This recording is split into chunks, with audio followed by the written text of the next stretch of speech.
Nordic. Nordic TV. Dans la boutique de Nordic, retrouvez Nordic Magazine et Biathlon Magazine. Mais aussi la première bande dessinée sur le biathlon. Nordic. La boutique. mynordic.fr.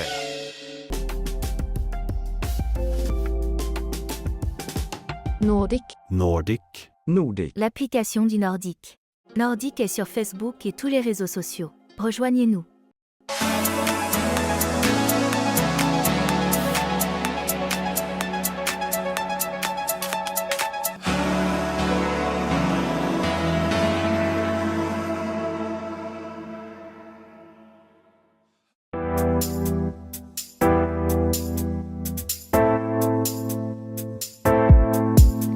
En ce dernier week-end de janvier, l'hiver s'était pleinement installé sur le plateau du Vercors où se disputait la foulée blanche.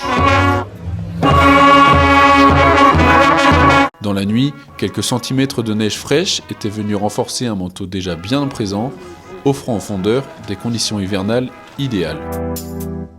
Un décor de carte postale pour l'une des courses populaires les plus attendues du calendrier tricolore, sapin chargé de neige, pistes immaculées et une ambiance fidèle à la réputation de l'épreuve. L'édition 2026 s'annonçait d'ailleurs comme une réussite. Avec 1824 coureurs au départ, la foulée blanche retrouvait une affluence qu'elle n'avait plus connue depuis 2018, confirmant son statut de rendez-vous incontournable du ski nordique français. On a battu nos records de ces dernières années qui avaient du mal à décoller depuis le Covid.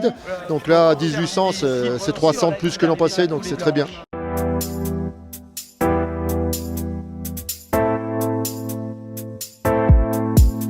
Sur le 42 km skating, Gérard Agnelet a confirmé qu'il était l'homme fort de ce début de saison.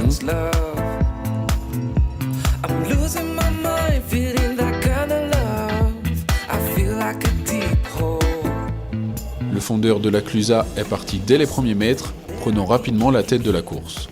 Longtemps accompagné par l'Italien Lorenzo Romano, il a ensuite progressivement creusé l'écart au fil des kilomètres. Solide, régulier, Gérard Agnelet s'imposait finalement en solitaire avec plus de 2 minutes d'avance, signant ainsi sa 3e victoire sur la foulée blanche. C'est spécial, je suis tellement content parce que ce matin j'ai failli pas prendre le départ, j'avais de la fièvre et puis en fait dans la course ça allait bien et cette année je veux me faire plaisir, je me fais trop plaisir à l'entraînement, je crois que j'ai jamais été aussi fort que ça sur les courses.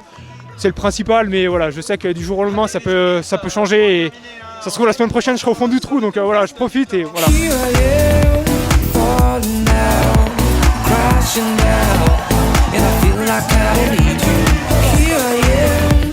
Il s'imposait devant Lorenzo Romano, qui portait les couleurs du I3 Ski Team,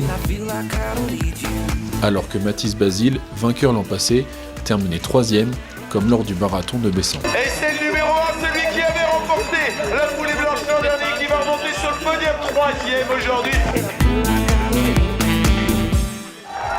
Et voilà Camille qui arrive victorieux. Chez les femmes, Camille Coupé s'est elle aussi illustrée.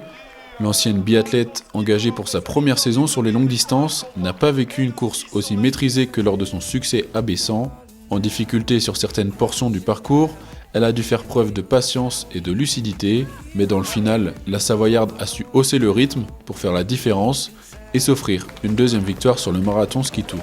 J'avoue que j'ai eu un peu peur, j'avais pas une très bonne glisse sur la partie haute, donc sur Gève, et j'ai décroché, j'ai pris 30 secondes dans la descente, et après j'ai tout mis pour revenir, et donc franchement c'était un peu stressant la fin, mais franchement tout est bien qui finit bien. Sur le podium, Camille Coupé devance France Pignot, tandis qu'Eva Gatti complétait le trio de tête Levez les mains bien haut, 3e de cette foulée blanche. et décrochait à cette occasion son premier podium sur la distance.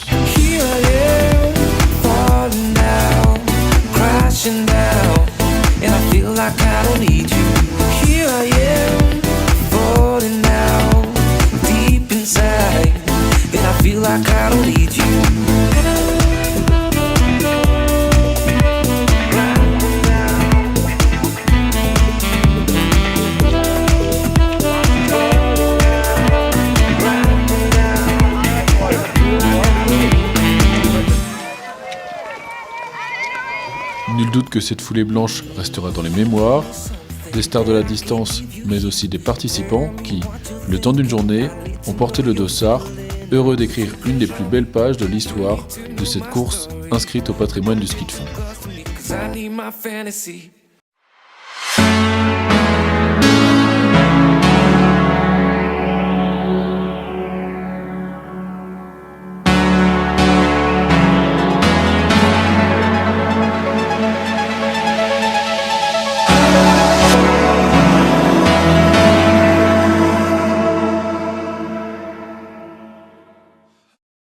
Retrouvez tous nos reportages sur YouTube et sur nordictv.fr.